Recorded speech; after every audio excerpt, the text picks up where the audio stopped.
What's up, everybody? Welcome back to another week and another episode of Unfiltered Waters. And this week, it is just me, solo, with an incredible guest. So this week, we have on world champion marathoner, Ken Rideout. Ken is the fastest marathoner over 50. He has also won the Gobi March, which is a 155-mile ultra marathon across the desert in Mongolia. Yeah. So we get to hear all about that, the lessons Ken took away from that.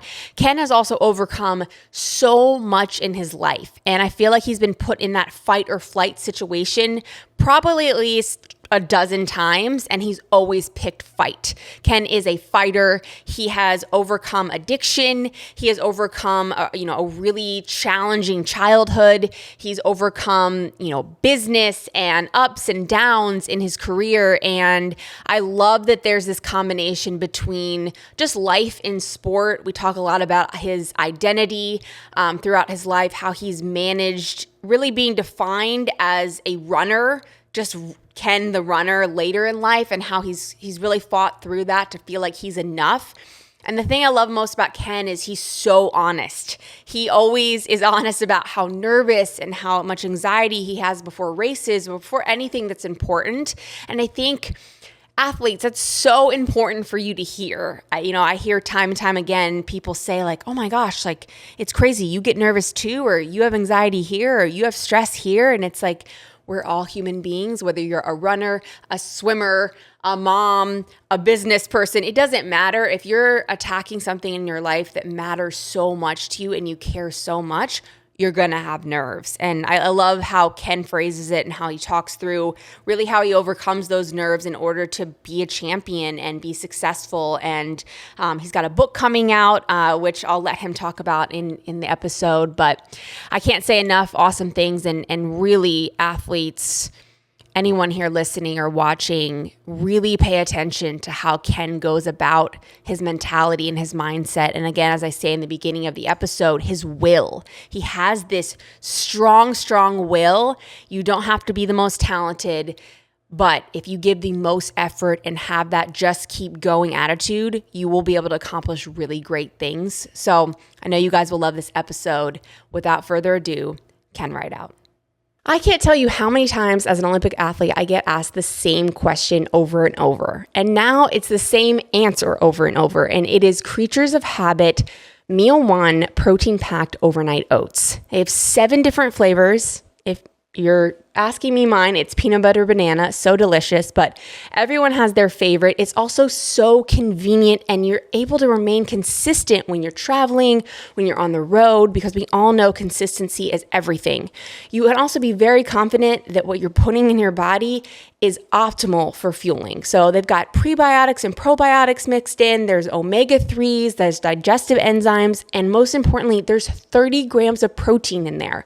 How many hotels have we been to where we're sitting there, everything is mush, it looks gross, and so we end up not putting into our bodies what we need, or it's early morning and we just don't feel like making a full-blown breakfast. This is made in seconds, and then you're confident your body's fueled and you're ready to rock. So use our code UNFILTERED15 for 15% off your first order. Go shopping, get fueled, and conquer the day.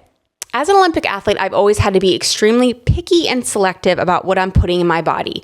And now recommending these products and using them myself, I need all boxes checked. That's the highest quality ingredients, safe, tested, and effective products, and Momentous does just that. I've been taking their products for about 6 months now because of my husband, Todd, and I have to say I felt a huge difference. I also love that they have every single supplement that I need, so I don't have to switch around. I can just go to one trusted source. So my favorite products are the Momentous 3, the creatine, the omega-3s, and the protein, the whey protein, which is chocolate, is my favorite. So I'm building lean muscle mass with the whey protein. I'm increasing my brain function with the creatine. And then, of course, making sure that I'm reducing inflammation and helping with my muscle recovery with those omega-3s. So if you are looking to switch it up with a company who's doing differently, as well as putting you first, head to livemomentous.com/unfiltered for 35% off your first order. That's livemomentous.com/unfiltered for 35% off your first order.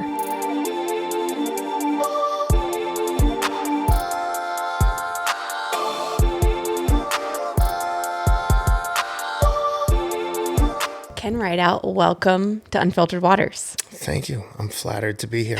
I never thought I would ever be on a podcast having anything to do with swimming, since I might be one of the worst swimmers to ever take a stroke. That is not true. I remember when we met at Jesse's Hell on the Hill in 2021. Approximately. 2021, and we did our lake swim, which is I think it's 0.7. Yeah, and you were swim. And you were I'm so bad at swimming, but you were second to me. I should reframe it and say I'm terrible compared to real swimmers, but yes, I am the tallest. I want to say this. I want to be politically correct. I'm the tallest little person. Yeah. I'm the best of the worst, but the worst of the best. So compared to a real swimmer, yeah, I'm terrible. But compared to someone who's I swim once in a while, yeah, I'm a good swimmer. But the only reason that I can say that is because I tried. I actually put in effort to become a good swimmer. And that's an interesting, if you want to hear it, I'll tell you how I got introduced to swimming, just given the nature of the podcast.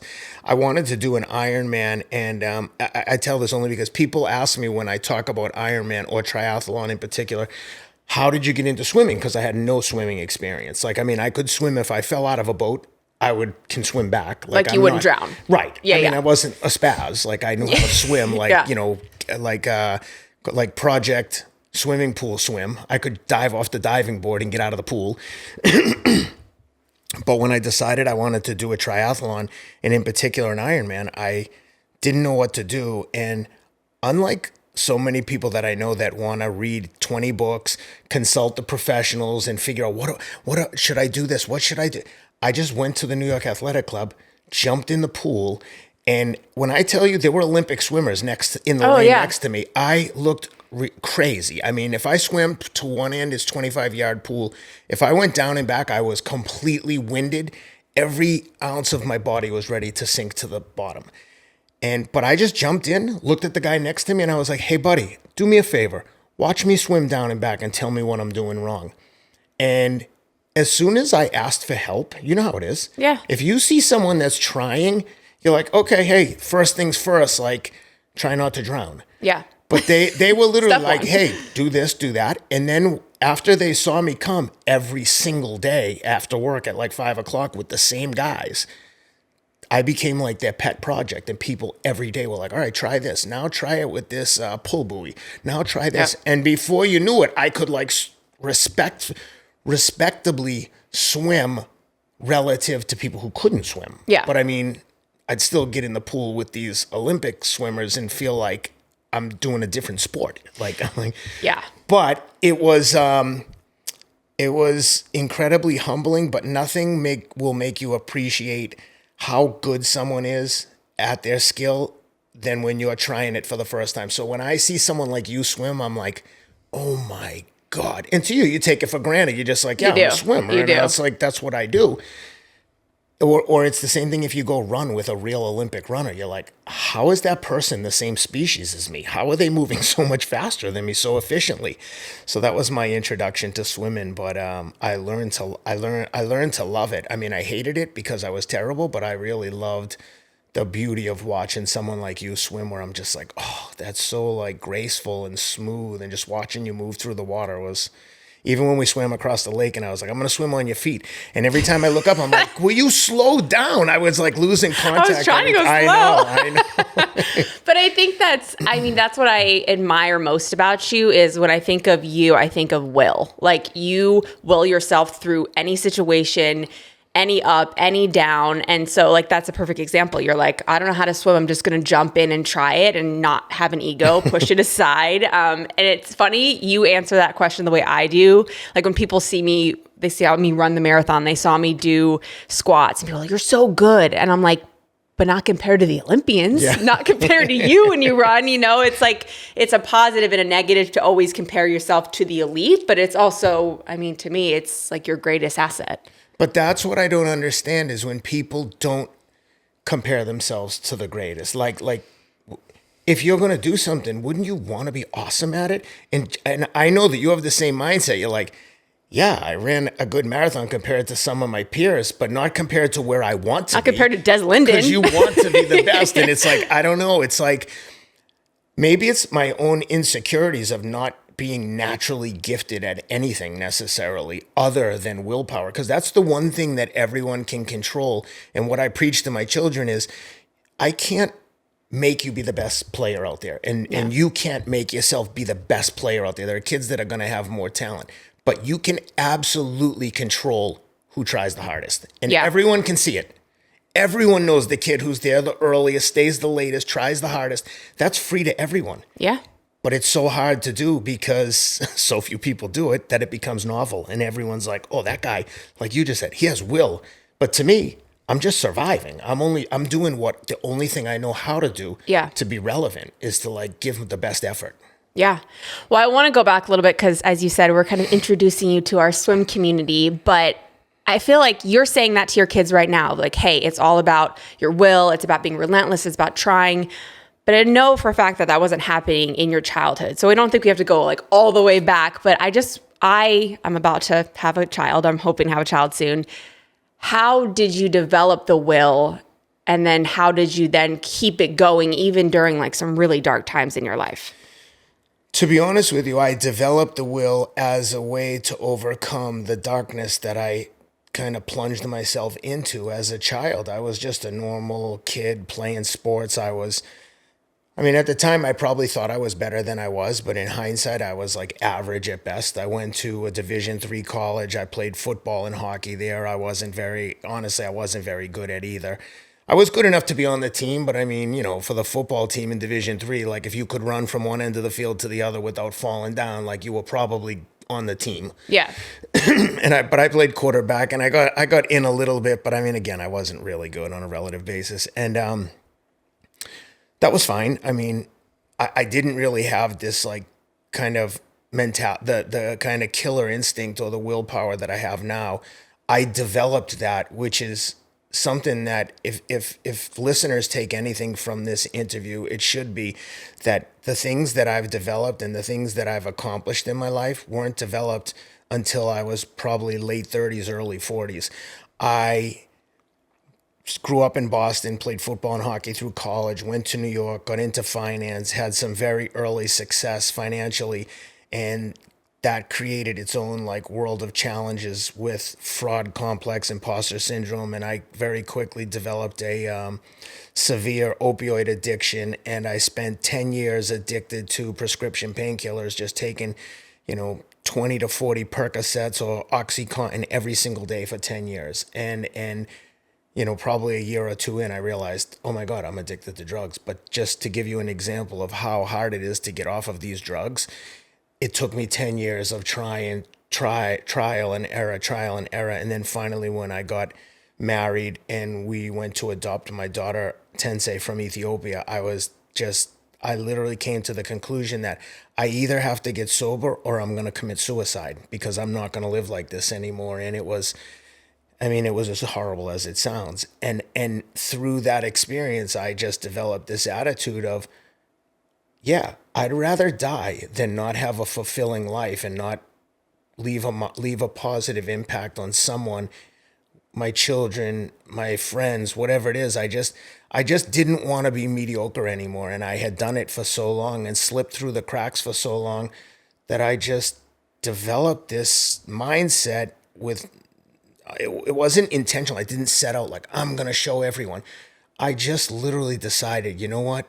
I'm going to demonstrate to myself and to everyone else what kind of person I am through the actions I take in my own life. And I took extreme responsibility and accountability for myself and started treating my mental and physical health as my number one responsibility, more important than anything in the world. And when I started doing that, everything in my life improved. My relationships, my professional life, everything. And like I said, I didn't set out to develop any kind of like special skill set other than being responsible for myself, which includes taking care of myself every day, maybe to the extreme, but it's the only way that I knew how to do it. Yeah. Which is why I love your story, because I think there's always, and I go down rabbit holes with people about this, like that nature versus nurture, like what ones comes first, what one's more weighted heavily. And yours is like, no, like you don't even have to have that early in life. You can just decide, flip a switch and get there. Do you remember, was there a moment you remember of like, you woke up the next day and you were like, no, I'm in this, I'm changing things? Or was it more of a gradual climb? I think when I went through the drug detox before we went to Ethiopia, I just started training every day, and I started to recognize a pattern that I was starting to feel better. And I attributed the improvement in my mental and physical well-being with running. And I convinced myself that if I stopped running every single day, that could be the first day of a new habit. And I, whether true or not, I convinced myself that the only way I could get better was to keep doing this every day. And, over time, obviously, I realized that's not necessarily true, but it's been working for me. So I just keep doing it. And the more I trained, the better I did at races, which again was never the intention to be a fast runner. I didn't think about winning races, but I trained so much that when I started going to races, I started having like really good results, and I liked the positive reinforcement, and Yeah. it became like, a source of tremendous pride, which for someone who had no pride and was wallowing in like addiction and like self-defeat, to now have something that I actually felt physically proud of was, a true blessing. And it became, I don't want to say easy. I always say running never gets easier. You just get faster. It's like swimming. Yeah. Swim practice isn't like easy because you're a good swimmer. You're swimming a lot faster, but it's just as hard. Yes. I don't think people realize that. It's like, well, you just like, you try to get in better shape so it becomes easier. I'm like, no, it actually becomes harder because then you run harder, you swim harder, and then you're still in extreme pain. So regardless, the pain is just inevitable. I want to, first of all, for people who don't know, you've been running 10 miles every single day when you had COVID, when you, like, when it's sleeting outside, Every day. How many years has it been? Well, there were periods where I did a lot of bike riding. So if I ran 50 miles, for instance, in a week, I might ride 200 to 400 miles. So, but for the most part, it's been 12 to 15 years. But for the last 3 or 4 years, I've run 4,000 miles a year. So just over 11 miles a day. Again, it's not like I wake up every day, like I got to get this running streak going. It's just wake up and I'm like, okay, I got to do this. It's like brushing my teeth. I'm like, okay, I've got to do this. Yeah. Even if we go on vacation with the kids, they know, okay, I'll just have to get up earlier and do this, because for me to be the best version of myself, which isn't necessarily the best all the time, I have to get up and do this run. Yeah. Yeah, like you said, brushing your teeth. And I want you to emphasize, like, you don't wake up and you're not always pumped to go outside, right? Like, No, I'm dreading it. You're dreading I'm going to the electric chair. Yeah.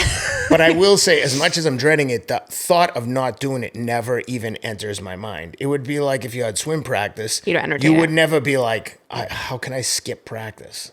You know what I mean? You're like, well, I have to go to practice. If someone offered you the opportunity to be like, let's skip practice, we'll go to the amusement park. You're like, no, I can't. I have to get up. I'll have to go before we leave for the amusement park. Yes. But it isn't happening. And I don't like to leave it hanging over my head, because anything can distract me during the day. At least I've convinced myself of that. Oh, for sure. You'll find a million, like, oh, I need to clean this, or I feel like I come up with a million different reasons. I want to talk a little bit about identity, because I know for me personally, it's been such a difficult thing, obviously going from retiring swimming, starting fresh. And then a lot of our listeners, there's, kids are graduating from college and deciding what to do next, or they're a professional and they're retiring and they're like, what now? So like, how has that showed up for you throughout the period of your career on Wall Street, the addiction, now being, for people who don't know, like a multi-time world champion in marathon running? Where has that played a part, and how have you struggled with that? That's a huge struggle, and I think that that's something that most people don't consider when they think about athletes transitioning from competitive sports to the real world. Because even for me now, like I'm running a lot less. I just turned 54. I'm like kind of on to the next chapter of my life. Maybe at some point I'll race again, but I have no races on the calendar, and that's definitely been a big struggle in because it was such a big part of my identity, it's like there becomes like a really an exercise in confidence in being able to be like, no, I don't need to be identified as a runner to have value to people. And for the last several years, it was like, oh, Ken is the runner. He won this, he won that. What's next? And I'm like, nothing has to be next, man. I'm like, I'm me. I'm like, I'm here. I'm like, I'm good enough without winning races. If it's. Did you believe that though? No, of course not. Yeah. No, of course, no, I didn't believe it.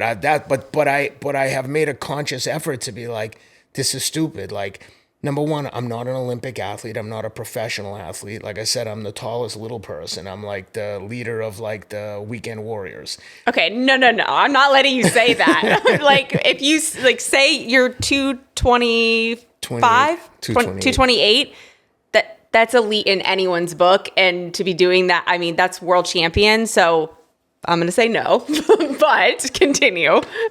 But I have other things in my life that I need to do. And right now I have like a new management agency, and I'm about to start a podcast. I have a book coming out, and all of these things take a lot of time. And you know how it is. Like when I'm running, I know that it's age group stuff, and it's like not, like I said, pro or Olympic stuff. But to me, it's just as important to me as an Olympian, as an Olympics are to an Olympian. So when I'm dedicated to training for a particular event, it takes all of my like emotional energy and it takes away from a lot of other things. And why I haven't been able to find the right balance, that's on me. But it doesn't change the fact that reality is reality. And so to do the things, to compete the way that I would want to compete, I really need no other distractions. And right now I have bigger things in my life that I have to prioritize. And, building a career and a life that I can be proud of is a priority to winning, like, the Myrtle Beach Marathon. Yeah, that's fair. Do you think that because you went through so much turbulence with the addiction earlier in life, it's helped you get over that earlier? And when I say get over that, believe that you are good enough without being Ken the runner. Yeah, I think it's a combination of being able to get through the addiction, but also like work that I've done over the last several years. Like you and I have spoken about different trauma healing centers. I went to on-site workshops here in Tennessee for 4 or 5 days a couple years ago. That was like incredibly powerful in terms of helping me understand a little bit about my own kind of life experiences and putting things into context. And that was all the work together adds up to a better understanding of life and what is important to me. And I love running. I love the act of competing. It's like something that I love to hate. You know what I mean? Like, you love getting ready for a big event. And when the big event comes up, you wake up and think like, why the am I doing this? Please, God, let the lights go out. Let a lightning storm hit us, anything. But then you get there, you do the race, whether it's good or bad. As soon as it's over, you're like, oh, thank God I did that. I wouldn't want to be anywhere else but here. You get a hit. It's like a high. Like you're like, yes. Yeah. But when you're doing it, you're like, this could be the last hit. I could die here. Like you've convinced that things could go terribly wrong. But I think that kind of anxiety about worrying about all the things that could go wrong is what motivates some people to be great on the day. Yeah. And I feel like younger athletes don't realize that people who are elite feel all of those feelings. Like I was in Montana speaking to a group of athletes and just talking about how nervous I get and how much anxiety I have. And they're like, you do? I'm like, yes. And I think that's something you're super vocal about. You're always really honest of like, anytime I've texted you good luck, you're like, I'm freaking out. So like, other than just telling yourself it's going to be okay, what are you calling upon? How are you getting over that? Because I always say there's dark nerves and then there's good nerves. And there are dark nerves where you get to a point where it's going to impact performance. But I think the good nerves just fuel you. For sure. And like you said, it doesn't matter if it's a turkey trot or a marathon world championships. Like, I'm nervous because at the smaller races, I know some of the local people They're want nothing gunning more for than you. to beat me. Yeah. At the world championships, I know that I've put a ton of work in to try to get here and win this race. And it's once a year, and there's a lot, anything can go wrong on race day, especially in a marathon. It's a long day. But I don't know, that fear, some people get incapacitated by it. Listen, I managed the welterweight world champion of the UFC. I've trained the light heavyweight champion of the world along with my partner Teddy Atlas. I've been in the locker rooms of world title fights. Everyone's scared. Yeah. Everyone's scared. I don't care who you are. People and people are fighters in particular are very vocal about this. I'm not telling anyone secrets, but everyone will tell you that they're scared. The only difference is how people harness the fear and what they do with the fear. And some people, it overwhelms them, and other people, it motivates them and lets them know that, okay, it's time to perform. It's get ready. And some people do better than others. But I think that everyone feels that same fear, that same anxiety of like, oh, it's time. I couldn't even imagine the idea of walking out in front of a packed arena to have a fist fight with someone for money. So No. when I think about running, though, I reflect back on my experiences with being in the corner of big fights and remind myself, like, no one's going to punch my face or try and break my neck during this event. I'm just going to run. And I literally, I have this narrative in my head, like, at least no one's trying to hurt me. When you're in a fight and you're winded and you're in like the equivalent of mile 20 in a marathon, like with 2 minutes to go in a fight, and you're completely out of gas, and the other guy seems to have like a burst of energy and he's throwing punches at you, you're like, that's real fear to me. Because then there's You the could die. potential. Yes. Yeah. And people have. Yeah. In a marathon, I'm like, I can just stop running whenever I want. I wouldn't, but I could. Yeah. And the Yeah. only reason I wouldn't is because I did once, and it changed the course of my life. Yeah. Early in my endurance sports career, I qualified for the 2012 Ironman World Championships in Kona, Hawaii, and I put all my effort in for like 2 years to qualifying for this race. And once I had gotten there, be like qualifying for the Olympics, you get to the Olympics and you're so happy to be there that you forget that this is still the comp. This is where You have to like it compete. really matters. And I went through the swim and the bike ride, not very good. And I got onto the run and I was just in hell. It's, 1:00 in Hawaii in the afternoon. It's hot. And for whatever reason, I just convinced myself that it was okay not to finish. And Shelby was recording at like mile 4, and I run up on her, and she has this on video, and I'm running towards my wife, and I'm doing like a cut sign with my hand to my throat, like, cut, stop recording me. And she says, what's the matter? I'm like, I can't go on. I'm like, I'm destroyed. I'm exhausted. I'm going to stop. And she I was can't like, even imagine you saying that. I know. Well, this is part of like what changed my mentality. Mm-hmm. When I walked back to the starting area to collect my bike, I was starting to realize the gravity of what I've done. Again, no one cares except me, but I cared. And the feeling that I experienced having quit is what helped me become a world champion at 51 years old, because I said to myself, again, like the addiction, I would rather be dead than feel like this. And I meant it. I'm like, I never want to feel this empty again. I did this to myself. The pain of quitting lasts with me for a lifetime. The pain of like suffering through a race, you'll forget about it in a couple days, how bad it was. Yep. In the moment, it feels like I could possibly die, but you're not going to. You know I you promise won't, yeah. you someone will revive you at a race. Yeah. And Which you've done. Yeah. So that quitting is, that's part of the reason why I think I can say with authority that quitting is a lot harder than persevering, because of the feeling that will linger with you for the rest of your life. And once you've experienced the sting of being a dead dog loser by your own free will, it's one thing if you can't continue. Injuries happen. Like, everyone's been injured. I've been injured. I've crashed my bike. I've had all kinds of things, and those you can live with those because you were really hurt. But when you could have kept going and you didn't, that's a pain that I can't get over. And that became my motivation for doing the things that I've done since then and some of the results that I've had. Do you still have that video? Oh, of course. Do you ever watch it?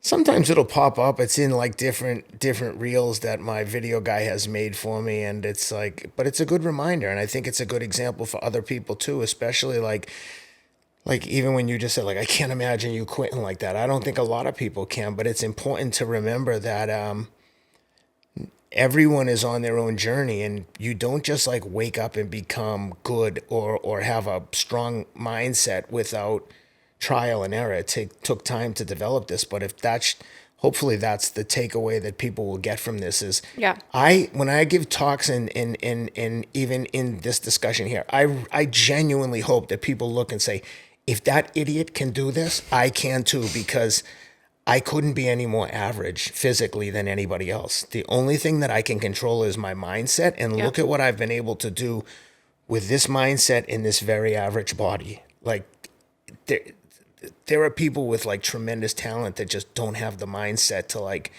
want to win bad enough to like do the work. Yeah, absolutely. Well, you talk about the mindset piece. I know you've talked about this a million times, and I've heard it a ton, but I never get tired of talking about the decision to do the Gobi March, which is 155 miles. Why did you sign up for that? And what was that like?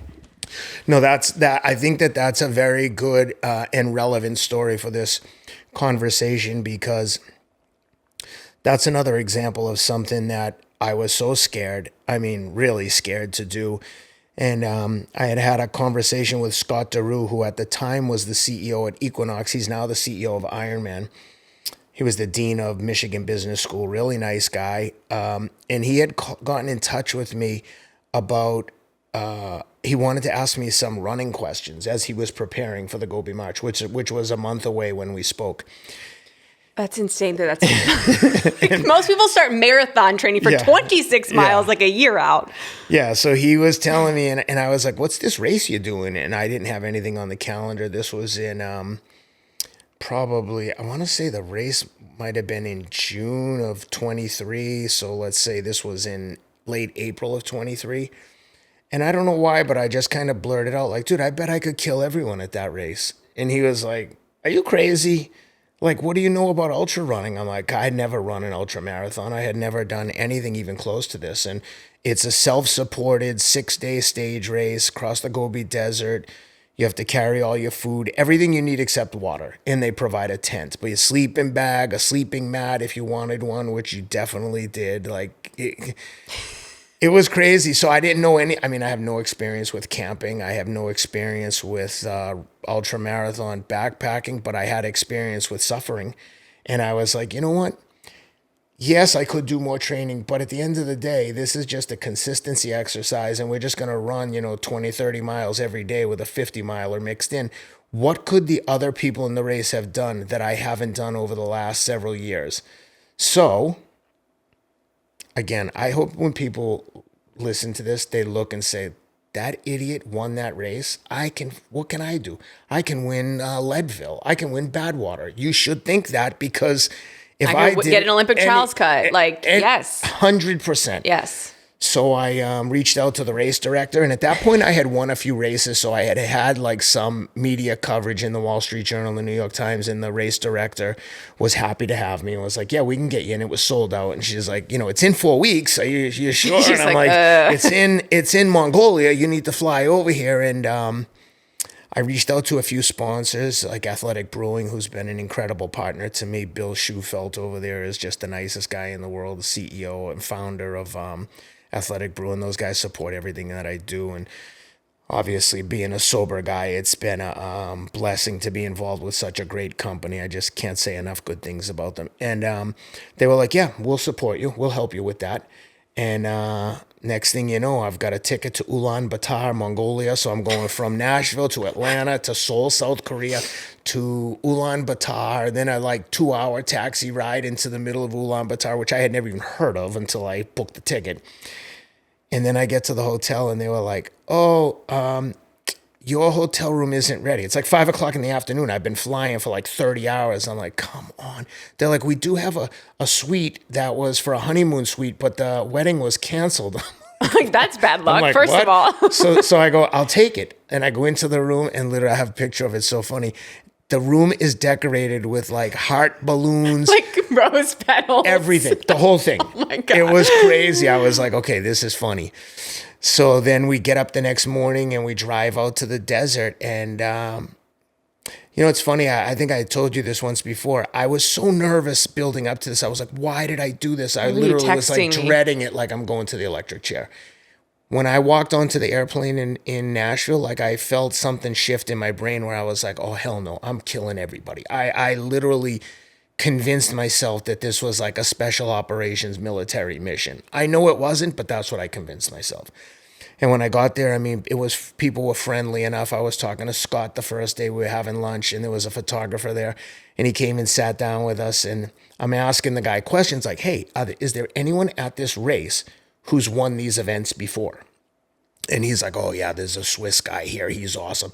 There's an Israeli guy. He's great. They're going to kill everyone. They're definitely going to win. And I just remember thinking like, are you crazy, dude? You think that those guys are going to beat me? He doesn't know me from a hole in the wall. But in my mind, I'm like, how dare you? Which is like fuel for you. Yes. That was like the stupidest thing he could have done. I have to create enemies for myself. Yeah. So we get on the bus, and of course, like I'm dreading this bus drive into the desert. So I get into the front seat with the driver, which was literally like a death drive. He's switching lanes. It was so friggin' dangerous. But we get out to the desert, and first night, I had brought a one-man tent because they said you could bring one if you wanted one to be by yourself during COVID. They initiated this, but the race provides like 4 or 5 person military looking tents, and it's just a tent, and you get in it and you sleep on the floor. And when I realized what those tents looked like in the little tent that I had, I didn't know anything. People had the one-man tent that looked like they could survive on Everest for a year. My tent looked like something you'd bring on a backpack. Just go on Amazon or something? Yeah, that you would bring on a bicycle trip. It was like a coffin. And I was like, oh my God. So I went to the racer. I said, hey, I think my tent got damaged in transit. Can I get into one of them communal tents? And she's like, oh yeah, that tent 11, you can get in. There's 3 women in there. You can be in that one. So I'm like, hey, what's up, girls? It was an Irish girl and 2 Asian girls. I think one from Hong Kong, maybe one from Malaysia, I think, or Singapore. And the Irish girl wanted nothing to do with me initially. She was like very like tough. But I was like, hey, at this point, I don't care. Yeah, like, survival. Yeah, we're just every man for himself now. So we get into the tent, and the first night, it's downpouring. I mean, it's raining sideways. And the night before, they were like, yeah, it's cool. The women were telling me they had done this race before, and they were like, yeah, last time we had a German guy, and the guy was in the tent naked the whole time. And the naked part wasn't bad enough, but he kept peeing in his water bottle instead of going outside, and it just stunk. And I was like, I was like, what an animal. Oh, gross. And I'm thinking like, literally, like how gross. First night, pouring.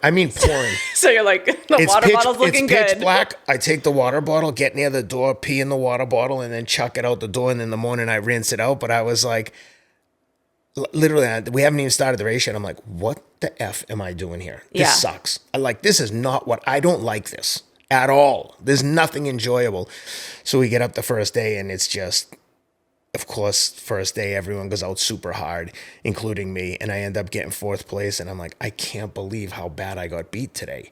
But I had just flown in the night before. Like I'm talking 24 hours after landing, I'm like running as fast as I can with a 30-pound pack through the desert. Okay, so here's why most elite supplements fail to deliver results. It's not about what's on the label. It's about what actually gets absorbed.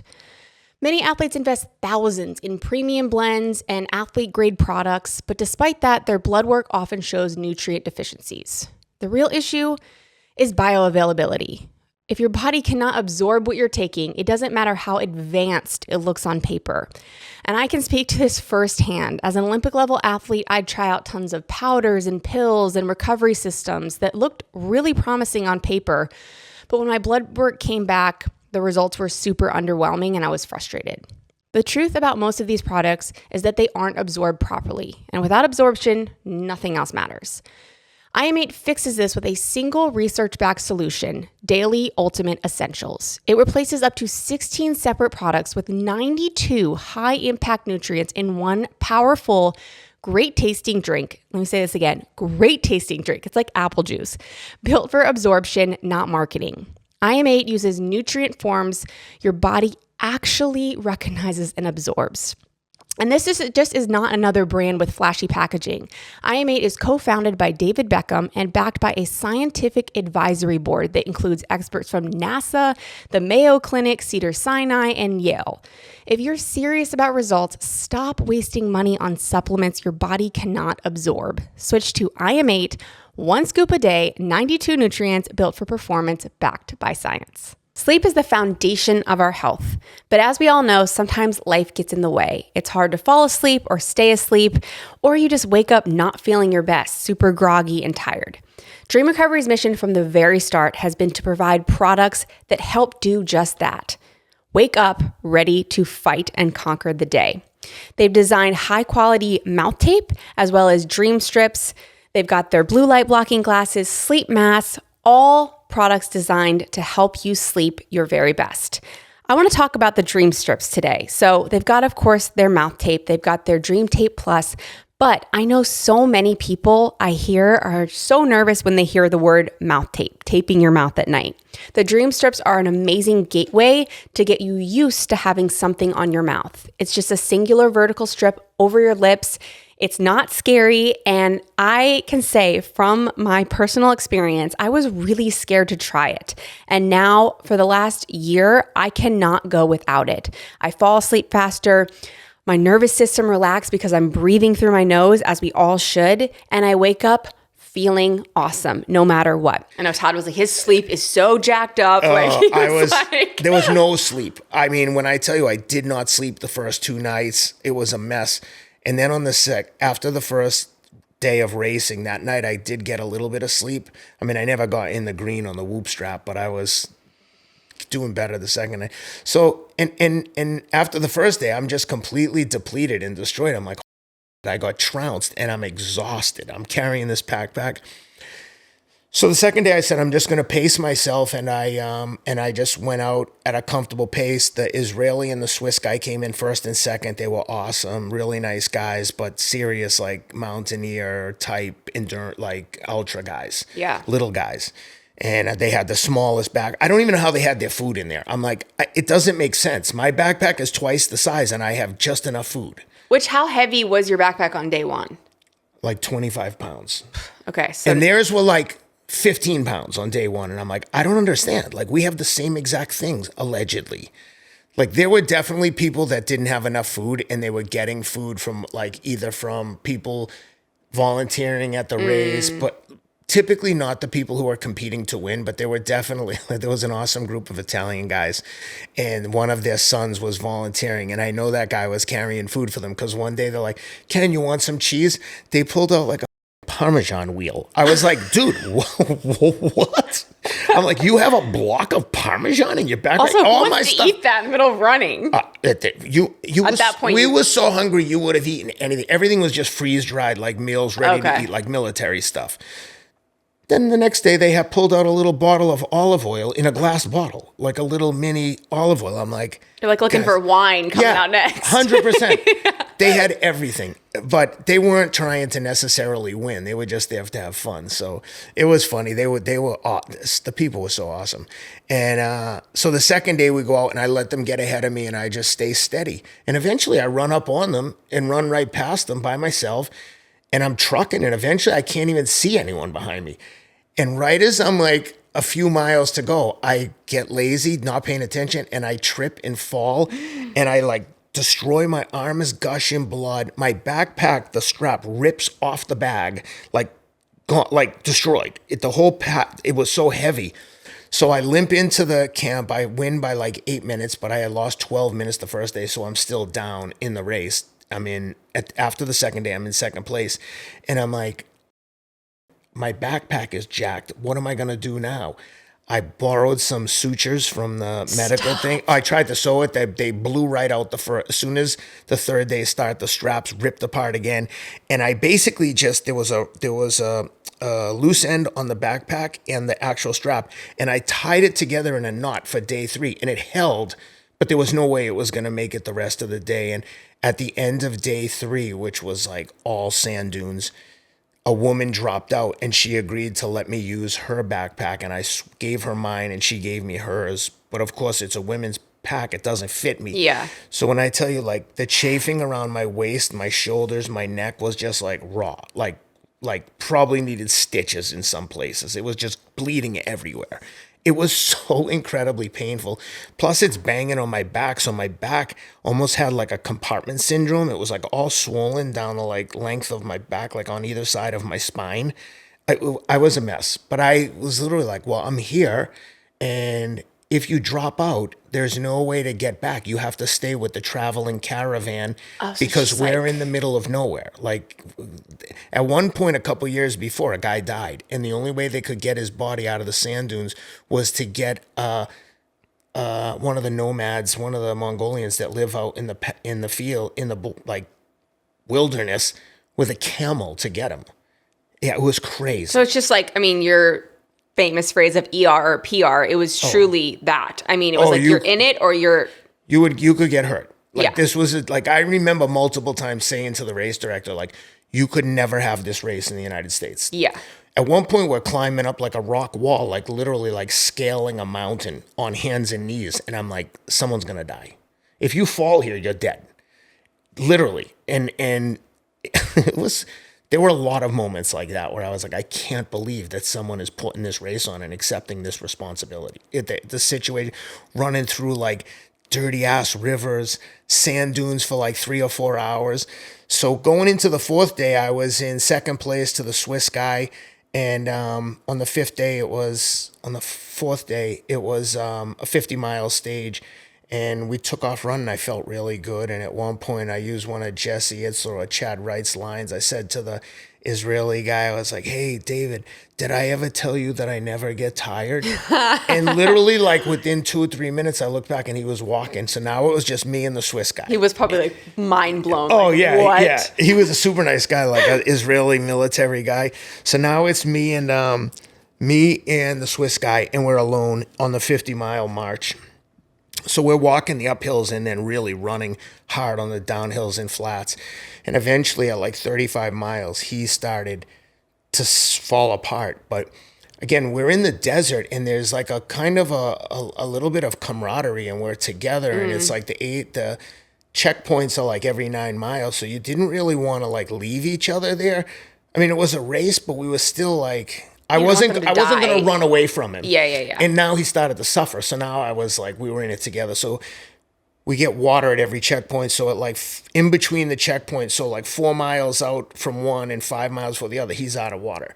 So I have water, so I'm dumping it on his head. He's drinking some of it. I'm trying to help him. I offer to carry his backpack. He won't let me. And he's like, I got to sit down. And I'm literally like, dude, we're in the desert, man. If we sit down, like, this is just going to get worse. Yeah. We have to get to the next checkpoint, even if we just keep walking. So it would be like on a big rolling hill, like in the mountains. And I'd be like, let's just get over that next peak. The next aid station is definitely up there.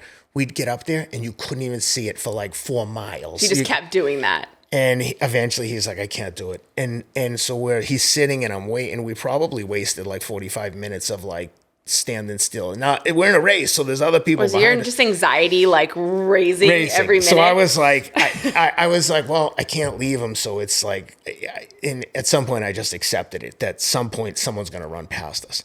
But eventually, a support vehicle came by and gave him first aid, and they were like, you can go. So I took off, and literally the last 10 miles of that race, like the fastest 10 miles of the race I had run. I just started trucking, and I won that stage by 90 minutes, and then I ultimately won the race. The next day was 26 miles. And to the Swiss guy's credit, he comes in, loses all this time, recovers, and let's say that race started on a Wednesday. We didn't race again till Friday because most people took more than a day to finish the 50 miles. So like we started on Wednesday, they might have gone in Thursday morning. So the next day wasn't until Friday. So I got in Wednesday evening, the Swiss guy came in Wednesday night. So all day Thursday we had to recover. And That's good. but Okay.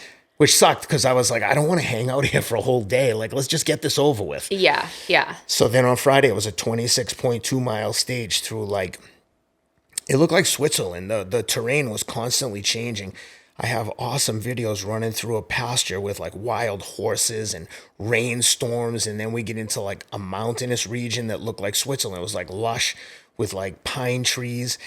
And on the descent, with like 3 miles to go, the Swiss guy just runs away from me like I'm standing still. He had like, on downhills, people who are really good ultra runners and have good technical skills, they really hammer the downhills. Whereas I'm like, I don't want to break my neck here, and I don't have the technical skills or experience. So he ran away from me, ended up beating me by a minute or two, and then it ended with a huge river crossing with a rope and like literally like white water ripping down. It was so crazy. And then the last day was like 6 miles. And one of the Irish kids said to me, like, oh, 6 miles, you got a 90-minute lead. Are you going to let someone win this last stage? And I was like, are you insane? I would never let anyone win anything. This is a race to the death as far as I'm concerned. Yeah. And sure enough, me and the Swiss guy get into a shootout and we're sprinting. And with like 2 miles to go, I pull away. But I mean, I'm running as fast as I can. And at this point, we have almost nothing in our backpack because once we finish, we're done. And it finished in like a former Genghis Khan like village temple. It was awesome. And man, I was never so relieved. I was like on the next flight out of Dodge that for the next morning, first thing in the morning, going back to Nashville. What did your body feel like that next morning?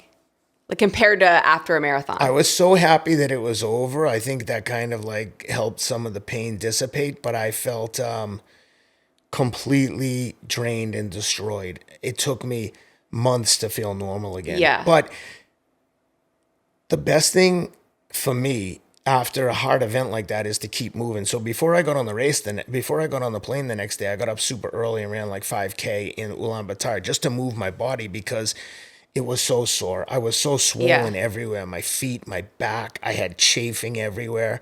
And I got a 5K run in, got on the plane, and I was so relieved and so happy. Like, I mean, I wanted to win, but I didn't think realistically that I could win this kind of race. So to have won it was just like, by a lot. oh man, I can't, Yeah. I couldn't wait to get home. Did you, like when you look back and reflect on that, like did you learn something new about yourself? Like, what do you feel like other than winning? What was like the other mental win for you? I think the biggest takeaway for me and what I hope other people get from it is that like the first step to winning anything is showing up. Had I not had the balls to show up and just say, I'm going to win this race, then I wouldn't have won. And that race ended up becoming like a big part of my personal story and a reflection of kind of the work that I do. And again, this kind of stuff is available to anyone that's willing to do it. It doesn't require you to be an Olympic or professional athlete. It just requires a huge amount of work, but it's very attainable. And the feeling that I got from that was worth its weight in gold. I wouldn't equate it to a world title in fighting or an Olympic gold medal, but it's the next best thing for the person that is never going to be an Olympian or a world champion fighter or whatever it is that your physical goals might be. I'm not going to play in the NFL, but I can win the Gobi March. And that was like, it was something worth winning. I've won some things where I'm like, who cares? But that was worth winning. That was fun. That was like, that took like serious effort. Yeah. Well, I always feel like I say to athletes or anyone going after whatever, maybe it's not 155 miles in the desert, but a goal that scares them, a goal that makes them think like, I'm terrified, I'm scared. I'm like, that's how you know it's the proper goal. That's right. But it's just showing up and, say not that you would have, but say you had failed. It's always a lesson. It's always showing that you can get back up. How do you now, you have 4 beautiful children, how do you now help your kids see that and start to develop that will? Because when Todd and I talk, we're like, that's all we want from our kids, to have that no quit fight in them in anything. I think that's the hardest part about being a parent is because you think that's what you want for your children, but then you get what you get. And I have 4 children and a couple of them, they just don't really care. It drives me insane. I'm like, you just don't care. It's like, I'm not you. And I'm like, that's right. What can I do? I try to preach to them all the time. Effort doesn't matter.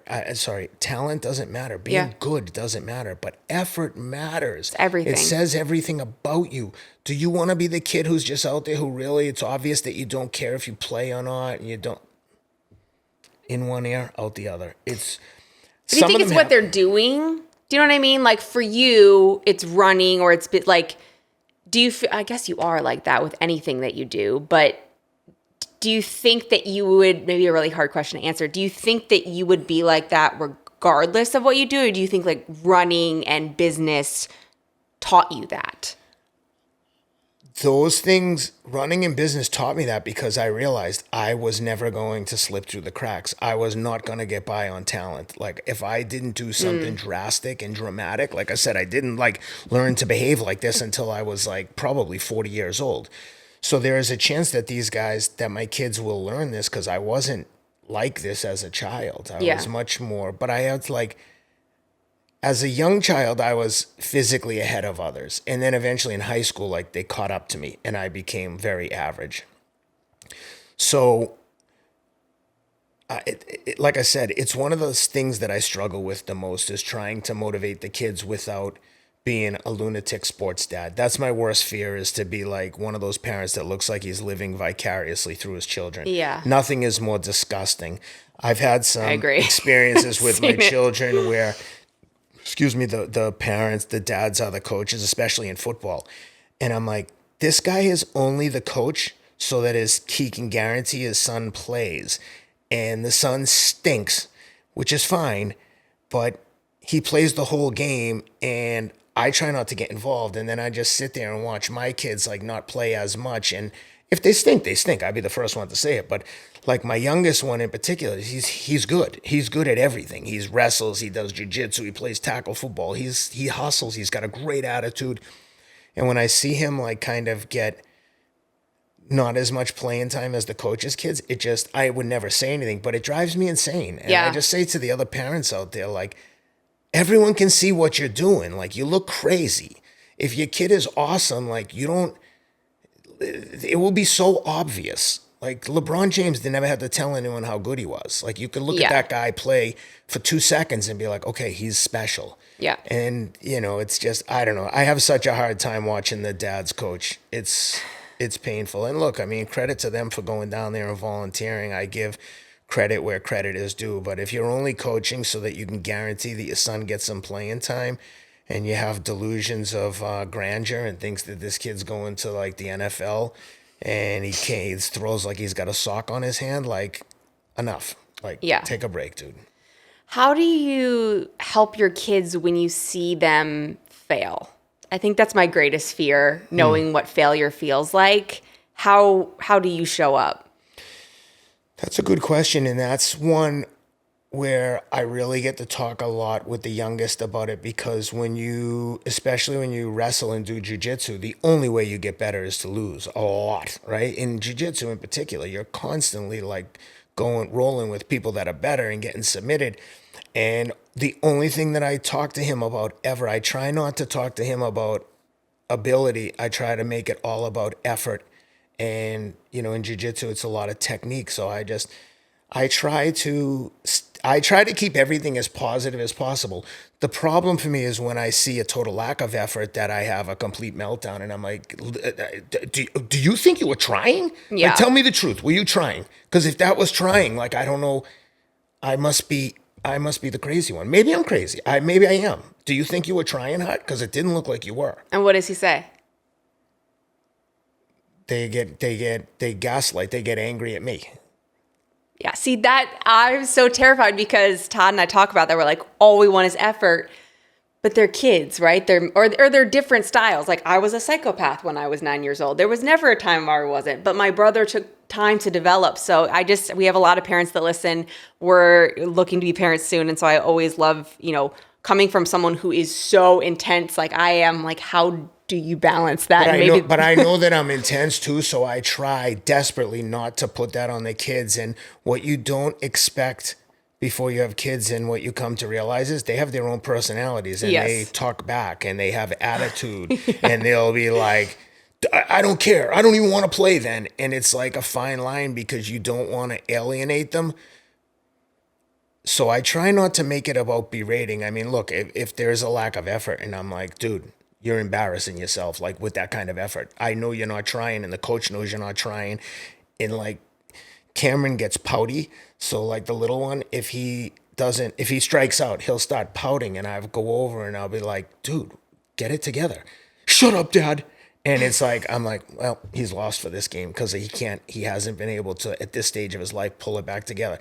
That to me is the hardest part, when they go bad on you and when they sour and stop pouting. And I'm like, where is this coming from? I just don't know this attitude. Like, I get being mad at yourself, but I don't get letting the whole world know that, okay, I struck out, so I'm going to like not try hard the rest of the game. Yeah. But I know that they're little, they're immature, right? Their brain isn't working like an adult, so they don't have the capacity to kind of rationalize. It's just like the path of least resistance for them is like, yeah, I'm gonna pout, and it makes sense to them. And it's like that part is hard for me, is to accept the fact that they're children and they don't have the maturity to think like we do. It's even like if they have a dispute with another kid, and I'm like, why didn't you just slap that kid? And they're like, well, what do you mean? And I'm like, well, he shoved you. Why didn't you just crack him? Like, when someone puts their hands on you, it's go time. There's no more warnings. And then I'm like, yeah, well, that makes sense to me, but not to the children. My wife would be like, no, that's not the answer. Yeah, Shelby. I can't imagine Shelby is agreeing with that. It's very difficult for me to separate and recognize that they're kids and they're just maturing and they've got to like work these things out themselves. That's the hardest part, especially when they have disagreements or issues with other kids, because my first reaction is to like want to beat the other kid's parents up and be like, where's that girl's parents? But obviously that's like my inner dialogue, my inner voice talking to me. I don't voice that necessarily, but that's one of the hardest things about being a parent, is watching them suffer and watching them like have issues with other kids and knowing that they have to work it out themselves. Yeah. It's very hard. I think being a parent is like the hardest thing I've ever done. By far, by eons harder. Harder than the Gobi March? Not even close. In the Gobi March, it's me against me. I control everything. With kids, you control nothing. And when they start acting crazy and it's driving you crazy, there's nothing you can do about it. And the harder you push, the more distance you create. So you have to like put your own emotions aside and kind of outfox them and bring them back in with like love and caring when you want to wring their neck. Well, I'm sure we'll be reaching out to you guys because we will have to experience all of that for ourselves and see how we do. So. But having 4, I will tell you, you get the luck of the draw. They're all incredibly different. Yep. Like wildly different. Yeah. Well, to be continued with that piece. What are you most excited about the projects that you're doing now? I'm super excited about the new podcast that I'm launching with Rob Moore, who produces the Huberman Lab podcast. And I'm super excited for my book to come out. I just turned in the manuscript, and coming out from Simon & Schuster at the beginning of next year, I think. Maybe early this year, but probably beginning of next year. Can you share the title yet or no? I think it's going to be called either Everything You Want Is on the Other Side of Hard or Exploring the Other Side of Hard, a memoir that I wrote about my life and about my experiences with addiction, growing up in Boston, running, triathlon, and all the things that go along with it, being a parent.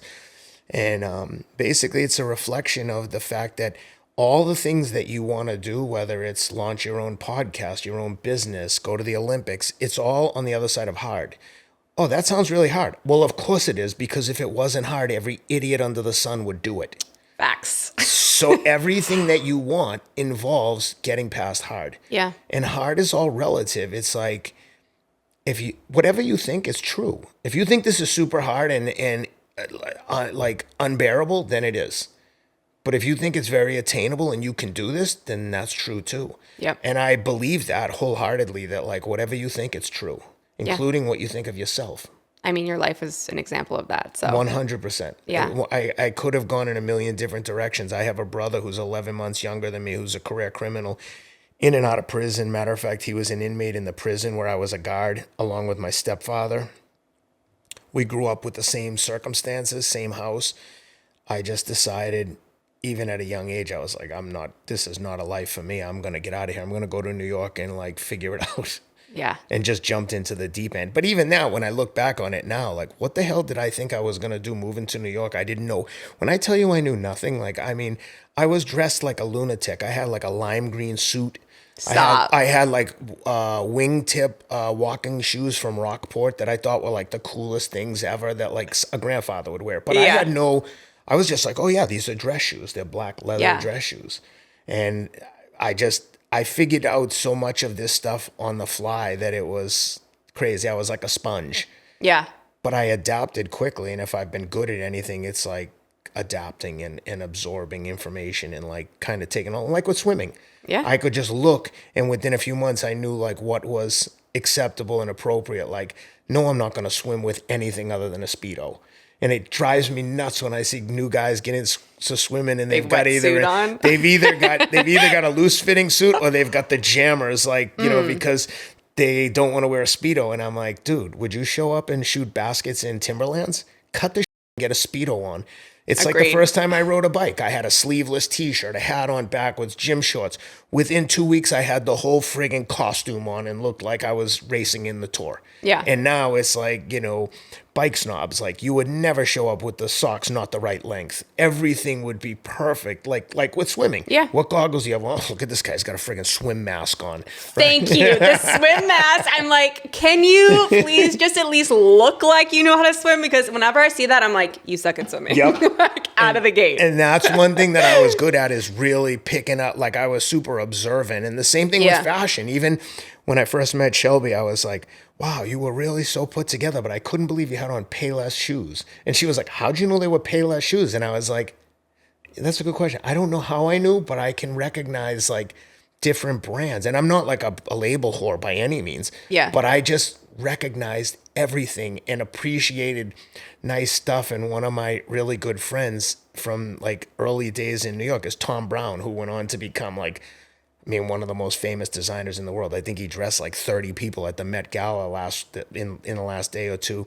And I wore his suit in a photo shoot once in Esquire magazine, which when I look at it now, I have it hanging in my office because it's such a reflection of where I came from to now being in a photo shoot with a designer that's on par with like Tom Ford or Giorgio Armani. I mean, he was the CFDA Men's Designer of the Year twice. The first year he won it, I was like, oh, who else was in the competition? He was like, the other nominees were Ralph Lauren and Giorgio Armani. Casual. Yeah. Yeah. It's just the lesson of details matter. Like all of those little things in every bucket of life matter to the extreme. That's exactly right. Yeah. And in one hand, it can be a blessing and a curse. Oh, yeah. Where I'm like, why do I notice that? But I know you recognize that because I see all the same exact things in you where you're like, I hate that I noticed this, but you're driving me crazy with that behavior. 1,000%. Yes. I bet blessing and a curse, or it's just like, I'm just going to love it when it's a blessing and just deal with it when it's a curse. That's exactly it. It's like, I hate that I noticed this. I know. I hate that, like, I'm having to deal with this in my head right now, but, like, I know that a lot of people aren't having to deal with it, and I'm, like, going to explode. And no one else will sympathize or understand. Yes. All right, we're going to go into our power play section, which is kind of like our rapid fire. So I don't know if you've seen all the debate out there around the 100 men versus a gorilla. Have you seen this? Yes. What is your answer? Who would win in a fight? 100 Gorilla. men and a gorilla, you think? Why? Fucking gorilla. After he grabs 2 or 3 men and pulls their arms off, what are the rest of the guys going to do? Well, that's my stipulation to it. Now, if it's 100 Joe Schmoes, I say no. But if it's 100 trained, really athletic, elite men who have a mindset of like, we're going to do or die. Well, we're a fight to the death. Yeah. I mean, men are going to die. I just think that the gorilla is so strong. Like, they could like crush parts of your body by grabbing a hold of it. They could bite your neck off. They're like... But 100? I just think after you see a few men get like murdered, I think a lot of people, like, maybe if you had 100 people that were like UFC champions that you knew would never run away. But yeah. I've been in enough situations with other men, when it starts hitting the fan, you're like, find out who your real friends are, and you're like, dude, where were you? Like, we were getting killed. Oh, so you think if you had to could you hand select 100 people that you know would not run in your life? No, I don't have 100 people. I don't know 100 people that I could guarantee wouldn't run. I might know 3. Is Todd one of those 3? but I don't know that they could beat a silverback gorilla. Okay, interesting. There's just a lot of debate out there about it, so I'm just curious. I don't think so. I just don't think so. I don't think 100 men could get close enough to him.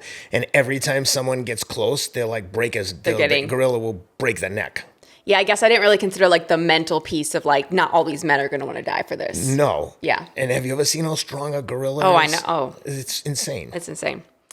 Okay, what is the best advice you've ever received?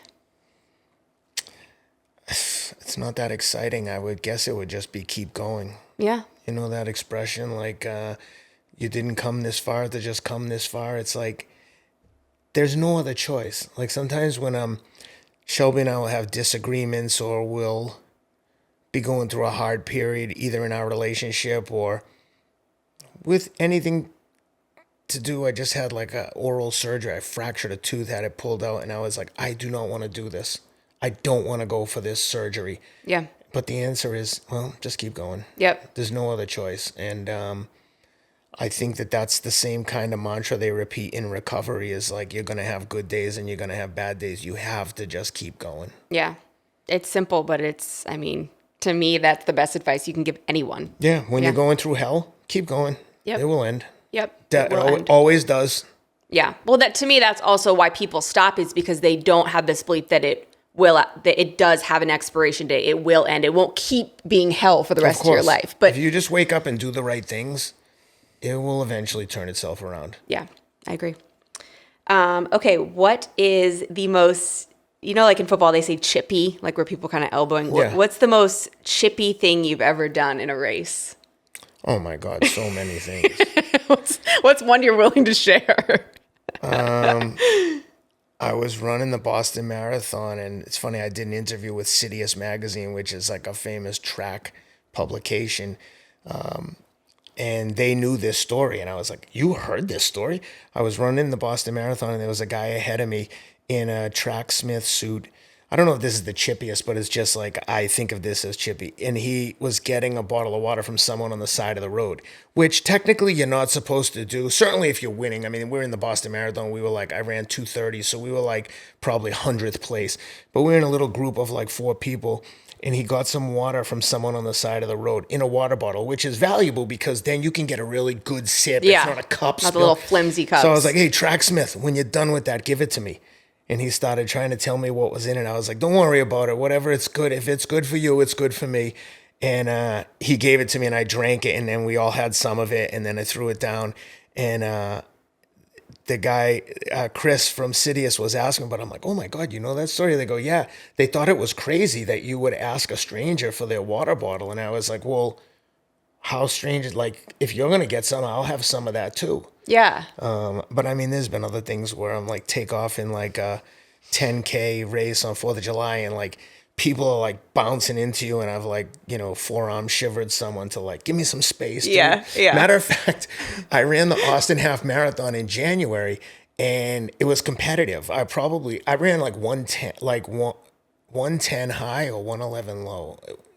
I ran fast. Yeah. And the race starts, and within 100 yards, a guy like steps on the back of my heel, and I was like, dude, what the F? Watch where you're going. And like barked at him, and someone looks over and goes, oh, Ken Rideout, what's up, brother? And I was like, whoops. I was like, oh, terrible first impression. I'm like snapping at someone in the thing, but the guy like ran into me, whereas most people would be like, hey, excuse me. And I was like, dude, watch where you're effing going. I mean, it's war. Yeah, so. Exactly. It was like, fight mode. Yeah. There's a lot of instances like that. Then, of course, as soon as the race is over, I love everybody. Yeah. Oh, yeah, for sure. It's like, I want to murder you, and then I love you. Exactly. Okay. I feel like the times I've seen you get the most emotional is with your daughter, Tensei. So what is something that she can do that will have her wrapped around your finger? Or have you wrapped around her finger? Sorry. Just be kind. She's like at that age 14 now where she doesn't want anything to do with her dad, but her friends like really like me. And so she's like kind of torn where she's like, Dad, drop me off around the corner. You don't have to pull right up. And then other times she's like, Dad, the bus is pulling up now. Can you come outside? My friends want to say hi. That the friends. Does she hate that? Yeah, well, it's like mixed emotion. She's like super proud of me, but at the same time, Yeah. still like embarrassed of her dad. It's funny. I was running at the track today around the Ravenwood track, and I was like, there was a little girl sitting there with the same exact braids, same sweatshirt, black girl. And I was like, and she was obviously Ethiopian. And I'm like, I run around the truck and I'm like, is that Tensei? Because she's in her last 2 weeks of middle school. She goes to Ravenwood next year. So I thought, oh, maybe they took them up to the high school to get like acquainted. Because they've been doing that. I called Shelby. I'm like, I think Tensei's at the high school, but I just ran by her and her friends said hi, but Tensei didn't even look at me. Same exact braids. And she has very particular braids. I said to Shelby, I'm stopping. So I go in, I go, hey. And the girl turns around, I go, oh my God. I said, I'm so sorry. You look exactly like my daughter. I said, are you Ethiopian? She's like, yes, sir. And Shelby was on the phone and heard her. And I go, I know it sounds crazy. I have a daughter at Woodland, looks exactly, same braids, same sweatshirt, everything. Oh my gosh. I'm like, I'm sorry. And they were like, oh no, all good. Take it easy. It's just like, I don't know. It's, having a daughter is it's the greatest thing, but it's also not without its challenges. Like the other day, she had her Alexa on in the room right above my office, and I'm like, dude, turn that Alexa down. The bass comes right through the thing. And in her defense, it sounds louder in my office than it sounds in her bedroom. And I go up there and I'm like, turn that down 2 times, 3 times. Finally, I walk up the stairs and I'm like, how many times do I have to tell you to turn this down? I unplug and I take it. And she was like, give me that Alexa back right now. And I was like, who are you talking to? I was like, you can have it back tomorrow morning. But then, of course, I felt terrible. It's like, I don't know, being a parent is like the hardest thing I've ever done. Yeah. She's also in that teenage Oh my age, God. which... Oh my God.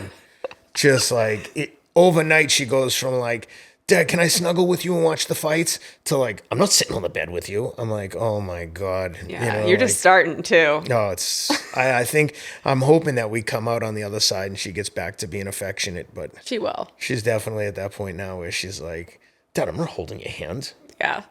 But I insist when no one's around, she will when we take a walk. Just by yourself. Yep. All right. Going into our final 3 questions, we ask all our guests. So the first question is, what is a moment or memory inside the sport of running that's brought you the most amount of joy? It was either winning the Gobi March, like the feeling of running across the finish line there, or winning the age group world championships in Chicago. And even, to be honest with you, with both of them, the momentary feeling was less about happiness and joy and more about relief. You know that feeling? We've talked about this before. We've talked about this. It's tough because you want the joy, right? Right. And then you're pissed that you're like, all you feel is relieved. Yeah. And you're like, I can breathe again. I did what I knew I could do. Yeah. But I can't be happy yet. Now I'm happy about it. But at the time, I remember calling Shelby after Chicago in particular, because I don't even think she realized the gravity of the race. And I was like, I did it. I won the world championship. And she's like, what?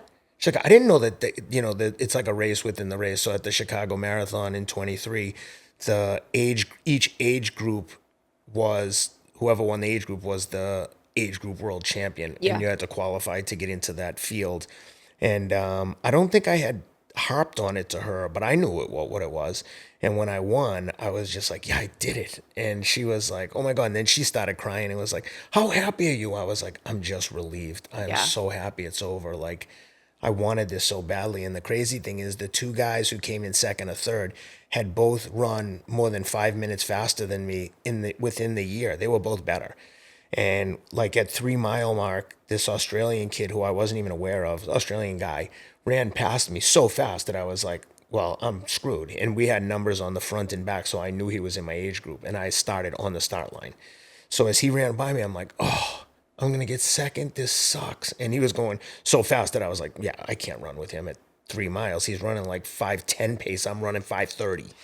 So around 12 miles, the guy who won it the year before, who I knew of him from Belgium, runs by me. And as he runs by, he's like, keep going, Ken. And super supportive, really nice. And I go, hey, there's another guy in our age group up the road, but he's moving. You got to go. I was being sincere, but what I realized is he takes off trying to catch this guy. Mile 20, who do I see on the side of the road? The Belgian guy stretching his hamstring. And I'm like, oh my God, I'm back in this. I'm in second. So with like 2 miles to go in Chicago, there's an out and back. So who do I see? The Australian kid coming towards me. And he's like less than a half a mile ahead of me. But I'm not flying up on him. I'm like barely like catching up on him. And it's that, you know, that anxiety when you're closing on someone and you're like, oh my God, am I going to have enough to make it? And you're going as hard as you can. And you think when they see me, they're going to take off. For sure. So I'm like, oh my God, it's on. And I'm like anxiety, excitement. And I run up on him with less than a mile to go. And I just put the hammer down as hard as I can. And he doesn't go with me. And I end up beating him by less than a minute. And the other guy was like 90 seconds back. So that's what I mean about just relieved. Like those guys, if I raced both of those guys 10 times, I would lose 9.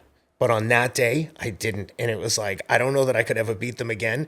But for that one day, it would be like winning a gold medal and like everyone in the race had faster times than you your whole life. But you showed up that day. I did it. Yeah. Yeah. So that's what I mean about relieved. Like, oh, thank you, God. Yeah. And it's such a big thing to be able to claim to be the world champion, you know? Yeah. And like on that day, of course, I've had articles in the Wall Street Journal and the New York Times say the best runner in the world over 50. Like, I know that that's not necessarily true. I know that there are Kenyans that can run faster than me.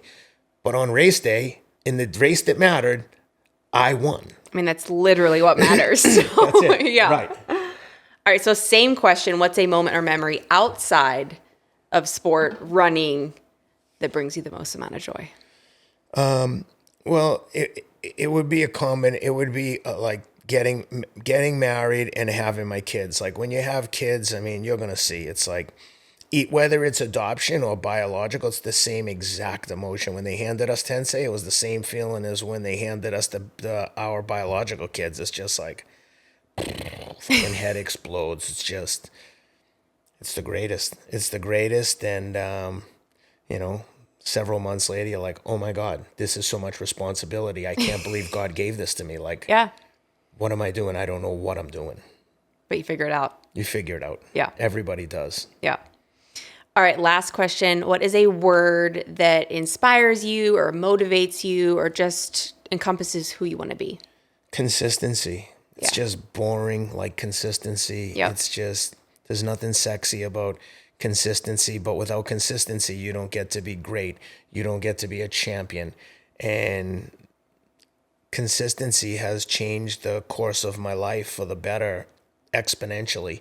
And yeah, it's a good tattoo. Yeah. Do you have that tattoo? No, but I should. You should get that. I know. Yeah. Where would you put it? On my jaw. Right on your neck. Yeah. Shelby would love that. I wish I had the guts to do that. I mean, it would look pretty badass. I know. I gotta get some more courage. I need some tattoos. Yeah. I always fantasize about getting them, but then I don't have the guts. You can go with Todd. He I loves know. tattoos. I know. Yeah. I know. He's got some good ones. Yeah. Awesome. Well, thanks, Ken. This has It's been my so much pleasure. fun. Yeah. Well, thank you for having me. I love being here. Yeah.